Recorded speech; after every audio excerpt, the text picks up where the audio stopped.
ပြန်ဘာမှမစွတ်ခူးနိုင်တဲ့လက်နှစ်ဖက်ကလက်အုပ်မချီပြစ်ထားလဲလက်နှစ်ဖက်စာနှိမ့်များကြအမျော်တွေလမ်းမတဆုံထားခဲ့နိုင်တာပဲရှိတယ်ကို့အညွန်လေးတလူလူအတွက်မိခက်လက်လေးတွေချိုးချိုးပေးရ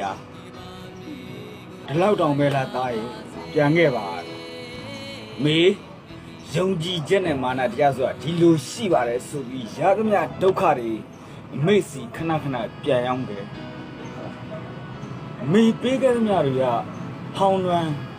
ကြောက်ရှာပျက်စီးဆွေးမြေ့ပြီကိုပေးခဲ့တဲ့အမျော်တွေသာညနေတိုင်ရင်လမ်းမထွက်တဲ့မျက်ရည်တွေဖြစ်ခုတော့စိတ်ညစ်ညစ်ရှိတာမေပခနဲ့လွဲသိပ်တယ်မူပြီးမှအိပ်ပြောနေတာတကယ်တော့ဘာမှမဟုတ်တဲ့မာနနဲ့ဘာမှမယူနိုင်လဲနေပါစေ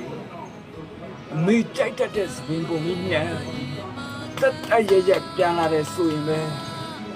စင်ဘကလေးလည်းနဲ့ကြည့်ပြုံပြုံကြီးကြည့်နေမှာဒါသိပါတယ်အမေသစ္စာ